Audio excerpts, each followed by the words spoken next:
एक बार एक धनी सेठ जी होते हैं और सेठ जी के घर रात को चोरी हो जाती है। चोर सारा कैश, सारी ज्वेलरी, सारे सोना चांदी सब कुछ चुरा कर ले जाते हैं। और जब सुबह सेठ जी उठते हैं वो देखते हैं मेरे घर में चोरी हो गई, सब कुछ लुटपुट गया, मैं कंगाल हो गया, बर्बाद हो गया। दहाड़े मार मार के सेठ जी रोने लगते हैं। इतना रोते हैं कि पूरी फैमिली मेंबर्स उनको चुप नहीं करवा पाते। और बात यहीं पर खत्म नहीं होती। एक दिन, 2 दिन, हफ्ते, महीनों बीत जाते हैं और सेठ जी का रोना बंद नहीं होता। सेठ जी कहते रहते हैं मैं तो कंगाल हो गया, सब कुछ लुट गया, मैं बर्बाद हो गया, कुछ नहीं बचा। एक बार एक फ्रेंड, एक बड़ा इंटेलिजेंट फ्रेंड उनसे मिलने आ जाता है। वो सेठ जी की कंडीशन देखता है कि ये मेरे फ्रेंड को क्या हो गया, ये तो स्ट्रेस में है, डिप्रेशन में है, तनाव ने इसको घेर लिया, 24 घंटे रोता रहता है। वो एक एडवाइस देता है सेठ जी को। वो कहता है कि आप मेरे साथ सुबह एक संत की कुटिया पर चले। पास के गांव में एक संत रहते हैं, बड़े इंटेलिजेंट माने हुए संत हैं। आप उनके पास चले, शायद वो आपकी इस प्रॉब्लम को सॉल्व कर दे। सेठ जी वैसे तो किसी की बात मानते नहीं थे, लेकिन पता नहीं क्यों वो अपने फ्रेंड के कहने पर राजी हो जाते हैं। सेठ जी और उनका फ्रेंड सुबह सुबह तैयार होकर संत की कुटिया में पहुंचते हैं। जैसे ही वो कुटिया में पहुंचते हैं, संत अपने ध्यान में आंखें बंद करके बैठे होते हैं। सेठ जी और उनका फ्रेंड दोनों माथा टेकते हैं। संत अपनी आंखें खोल लेते हैं। जैसे ही संत अपनी आंखें खोलते हैं, सेठ जी अपनी कहानी शुरू कर देते हैं। सेठ जी कहते हैं कि जनाब, इतने दिनों पहले मेरे घर में चोरी हुई, चोर आए, सारा कैश लूट कर ले गए, सब कुछ ले गए, मैं बर्बाद हो गया, मैं कंगाल हो गया, मेरे पास कुछ नहीं बचा। सेठ जी की बात सुनकर संत मुस्कुराते हुए अपनी आंखें दोबारा बंद कर लेते हैं। बड़ा हैरान होता है सेठ कि ये क्या हो गया। अब वो दोबारा अपनी कथा सुनाने लगता है कि संत जी, प्रभु जी, मेरे घर में चोरी हो गई, चोर सारा धन ले गए, सारा कैश ले गए, मैं कंगाल हो गया, लुटपुट गया। संत अपनी आंखें खोलते हैं, मुस्कुराते हैं और दोबारा अपनी आंखें बंद कर लेते हैं। सेठ जी बड़े हैरान होते हैं, 5 मिनट वेट करते हैं, दोबारा अपनी कहानी शुरू करते हैं, मैं लुटपुट गया, मेरा कंगाल हो गया, बर्बाद हो गया। संत दोबारा अपनी आंखें खोलते हैं, मुस्कुराते हैं और कुछ सवाल उससे पूछते हैं। संत पूछते हैं कि आपकी फैमिली में कौन कौन है। सेठ जी हैरान होते हैं, लेकिन वो बता देते हैं कि मेरी फैमिली में ये हम 5 लोग हैं, मेरे 2 बेटे हैं, 1 बेटी है, मेरी वाइफ है। संत दोबारा एक और सवाल पूछते हैं, आपकी कितनी दुकानें हैं। सेठ जी बता देते हैं कि मेरी 2 दुकानें हैं। फिर संत पूछते हैं, क्या आपके हाथ पैर सही सलामत हैं। सेठ जी कहते हैं, हाँ, मेरे हाथ पैर तो सही सलामत है, मुझे चोरों ने ना मारा ना पीटा, मेरे हाथ पैर, मेरी फैमिली के हाथ पैर सब सही सलामत है। अब संत ने जो सीख दी आप बड़े ध्यान से सुनिएगा।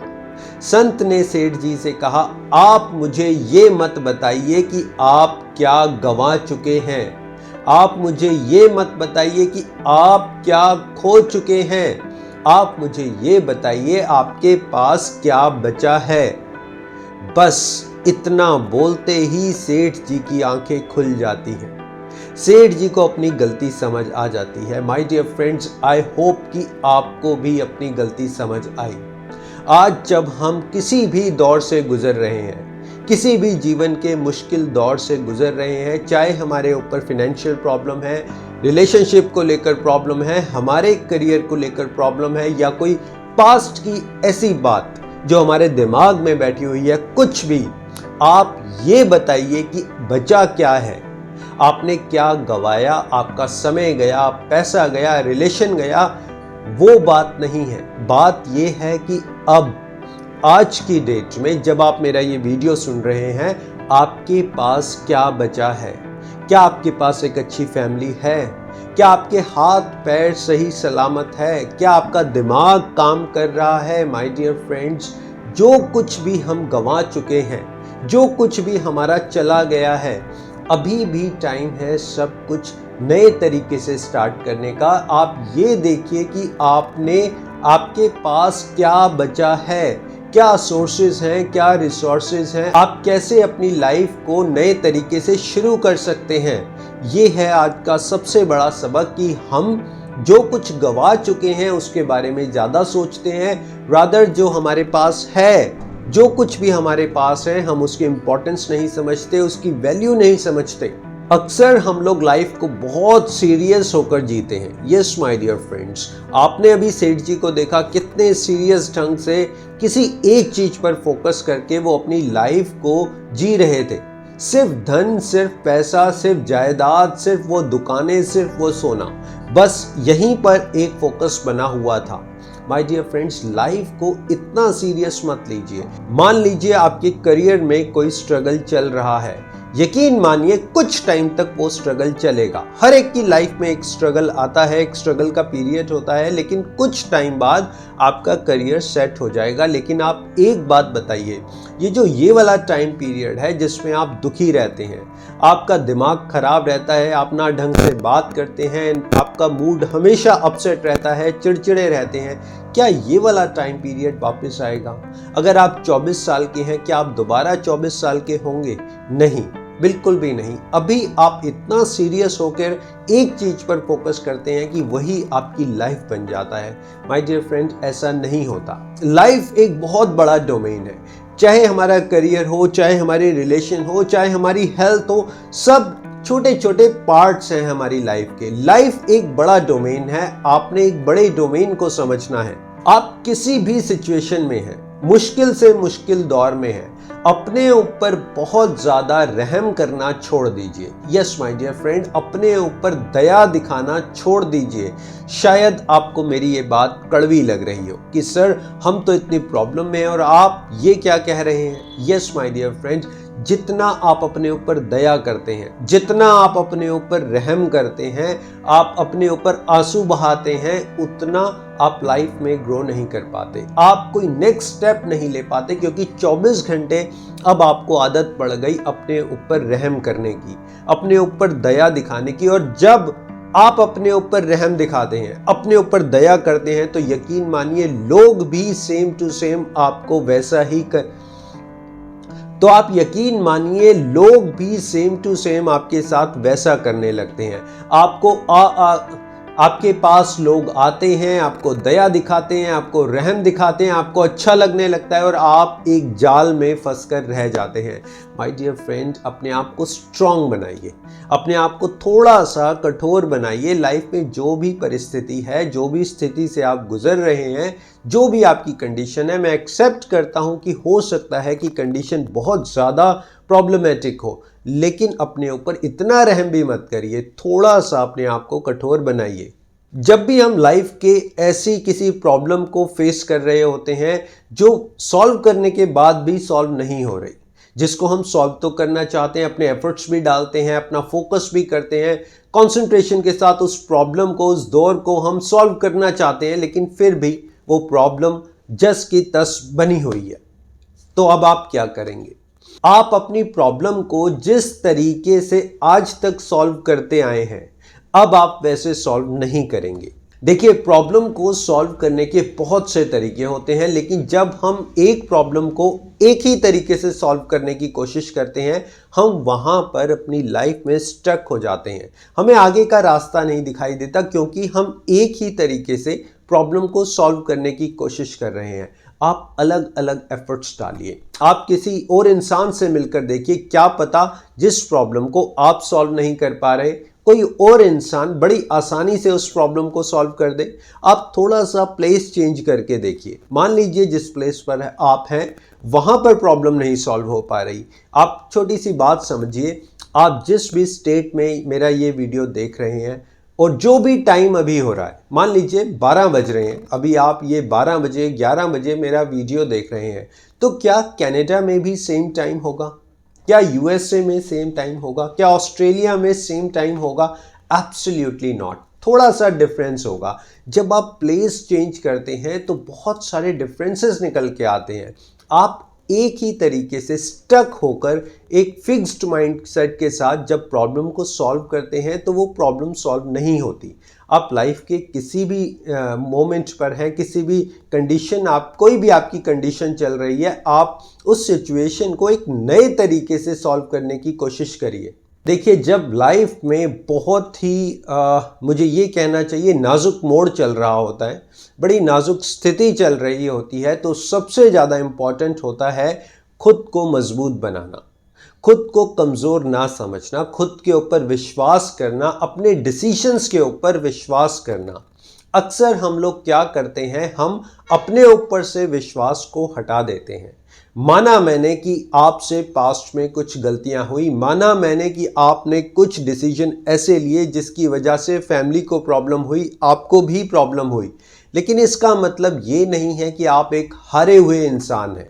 इसका मतलब ये नहीं है कि आप एक थके हुए इंसान हैं। इसका मतलब ये नहीं है कि आप भोंदू हैं। आप यकीन मानिए, जब आप खुद दिल से, मन से अपनी हार को स्वीकार कर लेते हैं, तो अब आप नहीं जीत सकते। अब आपका जीतना मुश्किल हो जाता है। अब प्रॉब्लम्स, कंडीशंस, सिचुएशंस, ये सब आपके ऊपर बार बार अटैक करने लगती हैं। और यकीन मानिए, एक शेर चूहे से डर जाता है, एक हाथी चूहे से डर जाता है। इस सिचुएशन में आप आ जाते हैं। तो आप अपने ऊपर से विश्वास मत हटाइए, और इस परमात्मा, इस ईश्वर, जिस भी शक्ति में आप विश्वास रखते हैं, आप उसके ऊपर से विश्वास मत हटाइए। कहते हैं ना कि एकता में बल है, एकता में बल है, लेकिन किस चीज की एकता? आप किस चीज को बोलेंगे एकता में बल है? माय डियर फ्रेंड्स, लाइफ का कोई, जब हम प्रॉब्लम फेस कर रहे होते हैं, किसी एक ऐसी कंडीशन या सिचुएशन में होते हैं जहां पर हमारी जिंदगी में अंधकार आ जाता है, तो आप याद रखिए, एकता में बल है। अपनी फैमिली को संजो के रखें, अपनी फैमिली के अंदर खुशियां रखें, अपनी फैमिली में कोई नेगेटिव टॉक मत करिए, अपनी फैमिली को लेकर एक रॉन्ग पर्सपेक्टिव मत बनाइए। आजकल अक्सर देखा जाता है कि भाई भाई का वैरी है, राइट? फैमिली में ही डिस्प्यूट्स हैं। अब आप ये देखिए, जब फैमिली में ही डिस्प्यूट्स हैं, तो आप लाइफ में क्या करेंगे? आप किसी भी प्रॉब्लम को सॉल्व कैसे करेंगे? आप भर भर के पैसा भी ले आएंगे घर में, आप अच्छी नौकरी भी कर सकते हैं, अच्छा बिजनेस भी कर सकते हैं, विदेशों में भी बिजनेस कर सकते हैं, लेकिन जब आप लौट कर घर में आते हैं और आप देखते हैं कि मेरे घर में तो कोई यूनिटी नहीं है, कोई हैप्पीनेस नहीं है, कोई पॉजिटिविटी नहीं है, तो आप दुखी हो जाते हैं। आप कोशिश करिए कि आपकी फैमिली में एक यूनिटी बने, फैमिली के लोग आपस में हंसे, मिले जुले, खाएं पिए, इंजॉय करें, इकट्ठे बैठकर खाना खाएं, इकट्ठे बैठकर सारी शेयरिंग करिए। देखिए, छोटी छोटी बातें तो फैमिली में लगी रहती हैं। हम कहते हैं कि जहां बर्तन है वहां तो आवाज़ होगी ही। छोटी मोटी प्रॉब्लम्स को, छोटी मोटी बातों को इग्नोर करते हुए अगर आप अपनी फैमिली में एक बॉन्ड क्रिएट कर सकते हैं, तो यकीन मानिए, इससे बड़ी हैप्पीनेस कुछ नहीं होगी। अब आपसे एक प्रश्न पूछता हूं, जब भी आपने 10 साल में, 12 साल में, जब आप 9 साल के थे, 8 साल के थे, क्या अपना बर्थडे सेलिब्रेट किया? कभी आपने बर्थडे सेलिब्रेट किया? अगर हाँ, तो आप उस मेमोरी को रिकलेक्ट करिए। क्या आप उस दिन बड़े खुश थे? आपने नए कपड़े पहने, आपको गिफ्ट्स मिले, आप फ्रेंड्स से मिले, नया कुछ आपने खाया, ये सब कुछ हुआ, आप कितना खुश थे? ठीक है, आप जब क्रिकेट खेलते थे, आप कितना खुश थे? जब आप फ्रेंड्स के साथ मस्ती करते थे, आप कितना खुश थे? जब आप अपने स्कूल में, अपनी क्लासरूम में बैठकर टेबल के ऊपर जस्ट एक ढोलक ऐसे ऐसे करके बजाते थे, आप कितना खुश थे? जब आप उल्टी सीधी बातें करते थे फ्रेंड्स के साथ, इधर उधर की बातें करते थे, ना कोई करियर की टेंशन, ना कोई पैसे की टेंशन, ना कोई फैमिली प्रॉब्लम, तब आप कितना खुश थे? आप जानते हैं कि प्रॉब्लम्स उस समय भी थी। आपको पता है, जब आप 10 साल के थे, 12 साल के थे, तब भी प्रॉब्लम्स थी, लेकिन शायद बहुत ज़्यादा प्रॉब्लम्स थी। लेकिन जब आप अपने फ्रेंड्स के साथ खेलने जाते थे, क्रिकेट खेलने जाते थे, 17 साल की उम्र में, 18 साल की उम्र में, तब भी बहुत सारी प्रॉब्लम्स थी। तब भी तो आपको करियर की प्रॉब्लम आनी चाहिए थी, तब भी आपको सोचना चाहिए था, लेकिन आपने नहीं सोचा। आप 15 साल में भी पैसे की प्रॉब्लम को सोच सकते थे, लेकिन आपने नहीं सोचा। क्यों नहीं सोचा? माय डियर फ्रेंड, इसलिए नहीं सोचा क्योंकि शायद वो सही समय नहीं था, शायद आपका माइंड इतना डेवलप नहीं था, शायद वो आप सोचना ही नहीं चाहते थे। माय डियर फ्रेंड, देखिए, बात को समझिए। अब आप जिस भी एज में हैं, 25, 26, 30, 40, 45, जिस भी एज में हैं, आप हमेशा लाइफ को इतना सीरियस मत लीजिए। थोड़ा लाइफ को एंजॉय करिए, थोड़ा बच्चे बनने की कोशिश करिए। आप ये देखिए, जब आप 10 साल के थे, एक दिन 10 साल का बनकर देखिए, एक दिन 17 साल का बनकर देखिए। सारी प्रॉब्लम्स हमारी पता है कहाँ से आती हैं? सारी प्रॉब्लम्स हमारी सोच से आती है। सारी की सारी प्रॉब्लम हमारी सोच से आती है। मान लीजिए आपको कोई पैसे की प्रॉब्लम है, आप अपने एक्सपेंसेस को कट कर सकते हैं। कुछ दिनों के लिए आप अपने एक्सपेंसेस को कट कर सकते हैं, ये आपके हाथ में है। अगर आपको करियर की प्रॉब्लम आ रही है, आप 2 दिन का ब्रेक ले सकते हैं। कुछ नहीं होगा 2 दिन में, कोई चेंजेस नहीं आएंगे, दुनिया उलट पुलट नहीं हो जाएगी। आप 2 दिन शांति के साथ बैठकर अपने साथ टाइम बिताकर आप देख सकते हैं कि मैंने इस प्रॉब्लम को कैसे सॉल्व करना है। आई मीन टू से माय डियर फ्रेंड्स, इतना सीरियस होके, इतनी स्ट्रेस, इतने डिप्रेशन के साथ जब आप कोई डिसीजन लेते हैं तो वो डिसीजन गलत हो जाता है। लेकिन जब आप खुशियों के साथ डिसीजन लेते हैं तो गलत डिसीजन भी सही हो जाता है। अब प्रॉब्लम क्या है कि आप एक ही प्रॉब्लम को, लाइफ में कुछ भी चल रहा है, उसका इतना स्ट्रेस है, इतना डिप्रेशन है, इतना तनाव है, इतनी नेगेटिविटी है कि आप बताइए, क्या आप सही तरीके से डिसीजन ले पाएंगे? क्या आपका डिसीजन सही होगा? आई डोंट थिंक सो कि आपका डिसीजन सही होगा। लेकिन जब आप खुशियों के साथ, मन को थोड़ा सा काबू करते हुए, हैप्पीनेस के साथ, फ्लरिशमेंट के साथ कोई डिसीजन लेंगे तो आपका गलत डिसीजन भी सही होगा। अभी हम लोग जल्दबाजी में, अरे मैं बहुत जल्दी ये प्रॉब्लम को सॉल्व कर लूँ, बहुत जल्दी करियर सेट कर लूँ, मैंने शादी भी करनी है, मैंने ये भी करना है, बच्चे भी बड़े हो रहे हैं। ये देखिए, ये जल्दबाजी है। इस जल्दबाजी में जब आप डिसीजन लेते हैं तो डिसीजन गलत हो जाते हैं। प्रॉब्लम सॉल्व होने की बजाय प्रॉब्लम बढ़ती चली जाती है। तो आप थोड़ा जल्दबाजी में नहीं, रिलैक्स होकर, अपने माइंड को रिलैक्स करके, हैप्पीनेस के साथ, सोच समझ के कोई भी डिसीजन लीजिए। किसी भी प्रॉब्लम में उसको सॉल्व करने की कोशिश करिए, लेकिन रोइए मत, स्ट्रेस में मत आइए, डिप्रेशन में मत आइए, इसको भारी मत करिए। तो आई होप कि मेरा ये वीडियो आपके लिए बेनिफिशियल रहेगा। और अगर आपको ये वीडियो अच्छा लगता है, अपने फ्रेंड्स, फैमिली मेम्बर्स, बच्चों के साथ शेयर करिएगा। वीडियो बनाने का पर्पस इतना ही है कि आप अपनी लाइफ में ग्रो करें, लाइफ में हैप्पीनेस आए, लाइफ में सक्सेस मिले, आप सबको खुशियां मिले।